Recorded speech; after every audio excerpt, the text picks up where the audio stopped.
Bien, donc bonjour à tous et à toutes. Donc on se retrouve aujourd'hui pour une nouvelle vidéo YouTube qui sera consacrée à la sortie de mon nouveau roman, hein, pour ceux qui ne le savent pas encore, Le Fantôme des Innocents, qui doit paraître le 17 février, donc cette semaine, hein, au format papier et numérique. Donc au format papier et numérique sur Amazon, et puis au format papier sur les autres plateformes et en librairie, sachant que si vous voulez acheter mon livre vraiment aux premières heures de sa sortie, eh bien il faudra l'acheter sur Amazon, hein, parce que ça va prendre un petit peu de temps pour qu'il soit référencé partout. Ça va prendre une petite semaine environ pour que mon autre prestataire, donc BOD, puisse le référencer dans tous les catalogues des plateformes en ligne et en librairie. Donc voilà, il faudra attendre peut-être une petite semaine. Ça sert à rien de courir chez votre libraire le premier jour, hein, de la sortie. Il sera probablement pas disponible, donc il faudra attendre un petit peu. Enfin, voilà, c'est pas non plus attendre un mois, quoi. Mais il faudra attendre un petit peu parce que la sortie se fera pas immédiatement. Voilà, alors après, si Amazon vous rebute, voilà, il faudra attendre quelques jours. Si Amazon ne vous rebute pas, bien, vous pourrez acheter sur Amazon, sachant que moi, je gagne un peu plus sur Amazon. Mais sachant que c'est aussi intéressant d'acheter chez le libraire, parce que le libraire, bien, parfois, il a des a priori sur l'auto-édition. Et donc, de voir un lecteur demander un livre auto-édité, ça peut aussi faire changer ses préjugés. Et si c'est le cas, hein, si vous achetez chez votre libraire, n'hésitez pas à vanter la qualité de mes livres, hein. Ça me fera très plaisir, et puis peut-être que ça fera changer un libraire sur l'auto-édition, hein, sachant que pas mal de libraires ont des a priori négatifs. Donc voilà pour la petite introduction. Donc cette vidéo a pour but de parler un petit peu de la sortie, bien sûr, mais aussi de présenter une innovation, on va dire, que je tente avec ce roman. Il faut savoir que quand j'ai fait le maquettage de ce roman, je me suis retrouvé avec 2 pages blanches à la fin. 2 pages blanches que je comptais d'abord supprimer pour gagner de façon minime, on va dire, sur les frais d'impression. Et puis après réflexion, je me suis dit, mais pourquoi ne pas utiliser ces pages blanches à des fins plus efficientes? Et donc, il m'est venu une idée de contacter des acteurs du monde du livre qui pourraient être intéressés par le fait de publier une annonce dans mon livre. Alors, encore une fois, c'est une idée qui m'est venue aussi d'une certaine expérience des livres anciens. J'ai quelques livres anciens, comme vous pouvez voir derrière, et souvent dans les éditions populaires des livres de la fin du 19e siècle, il y avait des annonces, soit pour la sortie d'un livre, soit pour une souscription, soit pour une collection littéraire, soit même des fois pour tout à fait autre chose que le livre. Et l'idée, ça a été de reprendre un peu ce processus, enfin ce procédé, en contactant des acteurs du monde du livre, qu'une petite annonce dans mon livre pourrait être susceptible d'intéresser. Intéressés pour plein de raisons, parce qu'ils sont dans le monde du livre aussi, parce qu'ils recherchent aussi des partenaires pour faire connaître leurs initiatives. Et en l'occurrence, deux d'entre eux m'ont répondu, à savoir Panodyssée, qui est un réseau social dédié au monde de la lecture et de l'écriture, que certains d'entre vous connaissent déjà pour l'utiliser, et puis Livé, qui est une plateforme de vente d'e-books en NFT. Donc l'intérêt de ce genre de plateforme, c'est que vous achetez un e-book, vous pouvez le lire, le relire, mais vous pouvez aussi le revendre. Ce que vous ne pouvez pas faire avec Amazon ou Kobo, puisque vous pouvez simplement lire, jouir du plaisir de la lecture, mais vous ne pouvez pas revendre le livre, donc vous n'êtes pas véritablement propriétaire. Voilà, vous êtes un usager, pour ainsi dire. Donc l'avantage de l'IV, c'est que vous pouvez acheter, lire et revendre. J'en profite d'ailleurs pour dire que l'IV est à la recherche d'auteurs susceptibles d'être intéressés par le concept, puisque pour l'instant leur catalogue se compose surtout de classiques littéraires, mais des auteurs peuvent tout à fait déposer leur e-book sur la plateforme. Il n'y a pas d'exclusivité, c'est donc un petit plus que vous pouvez faire. L'auteur est rémunéré 75% du prix de vente, et l'avantage du lecteur qui achète, c'est qu'il pourra éventuellement le revendre, s'il le souhaite, ce qui peut être intéressant quand on lit beaucoup d'e-books. Ça peut représenter un budget, et ça peut être intéressant de le revendre d'occasion, comme on peut le faire avec un livre papier. Donc voilà la petite annonce, on va dire, de cette vidéo. Il y aura des publicités dans mon roman. Alors il s'agira d'une page pour chacun de mes 2 clients, pour ainsi dire, partenaires, qui se trouvera donc à la fin du livre. Donc ne vous inquiétez pas, au bout de 50 pages de lecture, vous n'allez pas tomber sur une petite annonce, hein. Ça se trouvera à la fin du livre avec la table des matières. Donc si ça vous intéresse de jeter un œil à ces initiatives, bien vous pourrez les découvrir, en savoir plus, éventuellement même par un QR code ou par un lien hypertexte découvrir le site de chacun d'eux. Comme je le disais, c'est pas des publicités qui sont hors sujet par rapport à mon roman, puisque ce sont des acteurs du monde du livre, des acteurs innovants qui ne sont pas forcément bien connus des lecteurs ou des auteurs, et qui peuvent pourtant intéresser autant les lecteurs que les auteurs. Donc l'idée de ce partenariat, c'était à la base de gagner un peu d'argent, comme le font les annonceurs sur YouTube, hein, comme le font les youtubeurs plus exactement avec des partenaires. Donc l'idée c'était de développer un peu cette stratégie-là dans le livre. Donc c'est vrai que je vais pas vous le cacher, ça me permet moi d'avoir un petit revenu complémentaire, pour l'instant en tout cas d'avoir un petit revenu complémentaire. Peut-être que c'est un revenu qui est appelé à grandir dans les années à venir, je verrai, mais en tout cas pour l'instant ça me permet d'avoir un petit revenu complémentaire, régulier également. Mais ça va me permettre aussi de faire découvrir voilà, des acteurs du monde du livre qui peuvent en avoir besoin et qui peuvent vraiment avoir des initiatives intéressantes. Ça crée aussi un petit peu d'entraide finalement dans le cadre du monde du livre. Mais, petite précision, cette initiative ne sera disponible ne sera vraiment présente que dans les livres vendus par Amazon, à savoir les e-books et les livres papier qui seront disponibles sur la plateforme Amazon. Pour une raison très simple, c'est qu'Amazon permet des modifications à tout moment du livre. Donc je peux ajouter une publicité, mais je peux aussi la supprimer, je peux la modifier à mon gré, hein, avec des changements immédiats.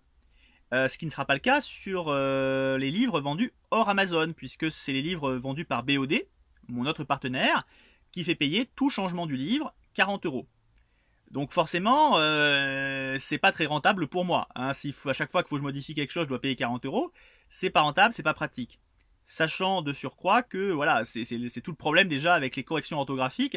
C'est-à-dire que parfois il y a des lecteurs qui me signalent une coquille dans un de mes romans, je la corrige, mais je peux la corriger que sur Amazon parce que je vais pas dépenser 40 € à chaque fois que je dois corriger une coquille sur BOD.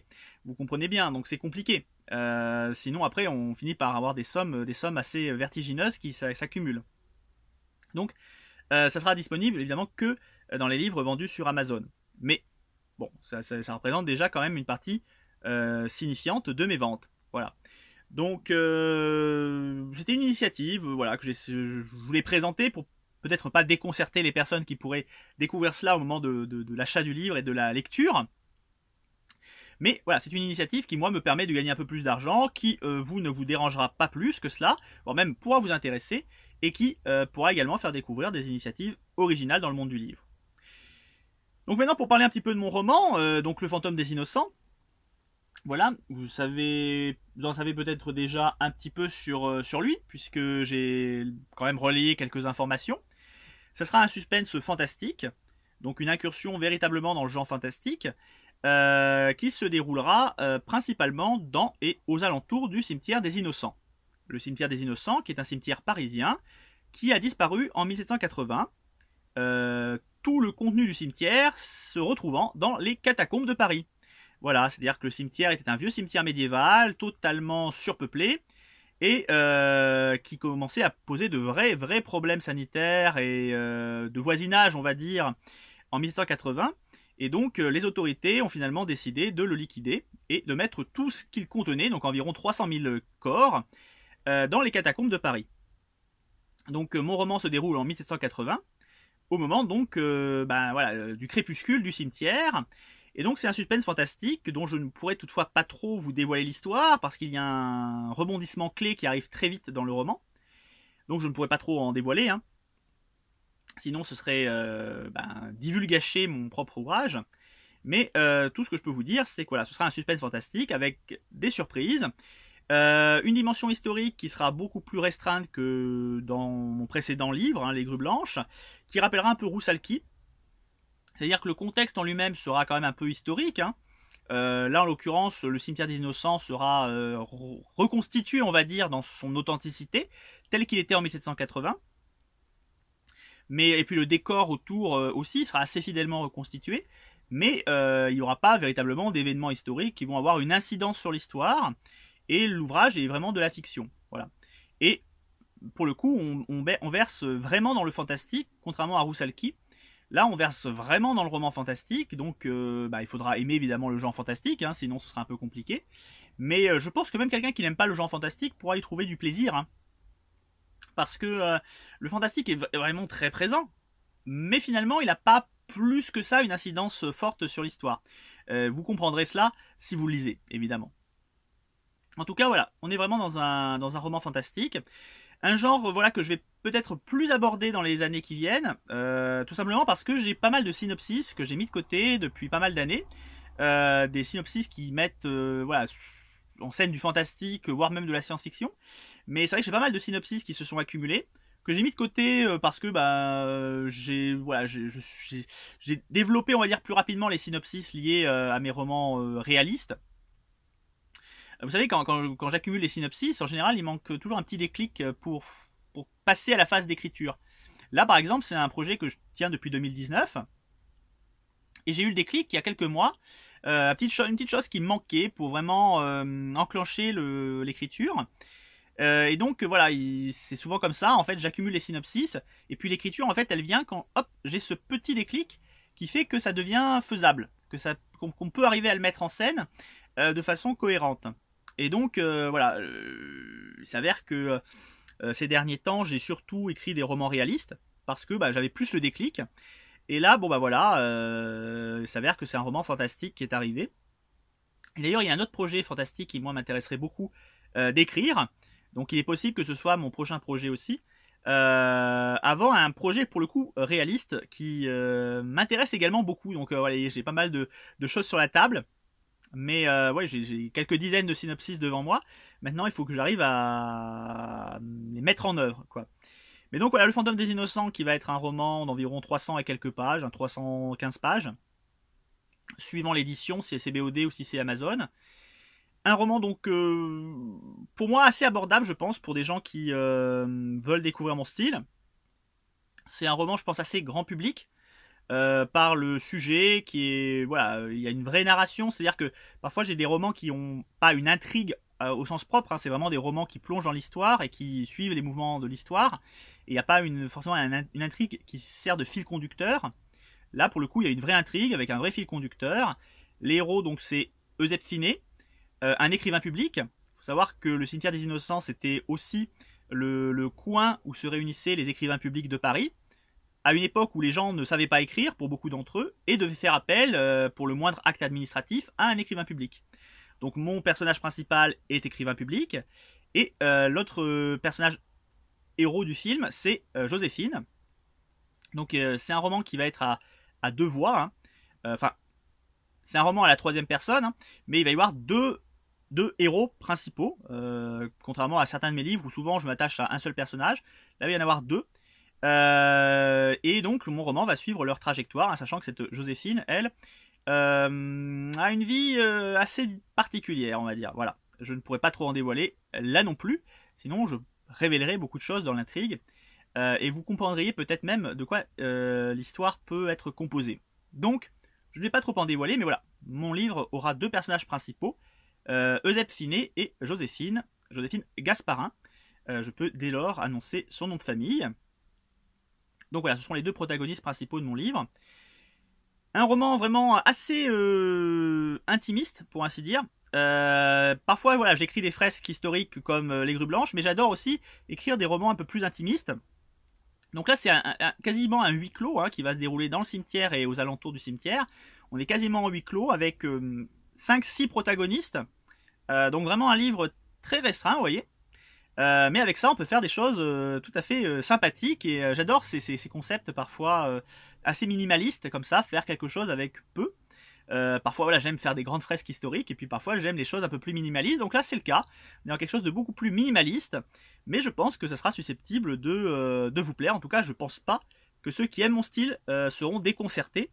Et puis, peut-être même que ceux qui ne me connaissent pas prendront plaisir avec ce roman et découvriront, ou en tout cas aspireront à découvrir d'autres de mes livres. Voilà, donc c'était une petite vidéo présentation, annonce de sortie, et voilà, présentation de la petite surprise que je vous réserve, sachant encore une fois que vous pourrez tout à fait découvrir mon roman sans être envahi par la publicité, hein.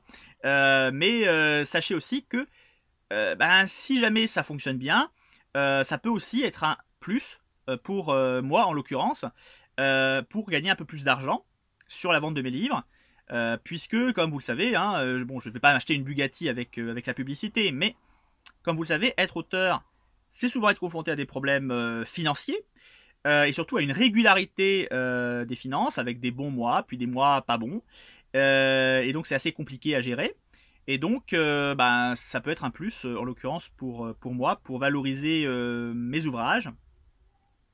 Donc voilà, ne soyez pas surpris, déconcertés, voire apathiques. Malheureusement, voilà, il n'y a pas le choix, hein, à un moment donné, il faut avoir des initiatives, il faut avoir un petit peu des idées comme ça, essayer de développer des choses pour faire fructifier une entreprise, parce qu'être auteur, c'est être entrepreneur. Et donc, bah, il faut voilà, trouver des solutions, des clés. Et en l'occurrence, j'ai trouvé cette solution-là, qui est aussi une solution intéressante pour mes partenaires, qui sont aussi en recherche ben, de lecteurs, d'auteurs. Donc n'hésitez pas déjà à aller voir éventuellement leur site maintenant, dès maintenant, pourquoi pas. Et puis lorsque vous achèterez mon livre, et bien éventuellement de découvrir leur site, découvrir ce qu'ils vous proposent. Ça peut être susceptible de vous intéresser. Voilà. Merci de m'avoir écouté et à une prochaine chronique littéraire ou une prochaine vidéo YouTube, je ne sais pas encore. Peut-être une chronique littéraire, ça fait longtemps que je n'en ai pas faite. À bientôt.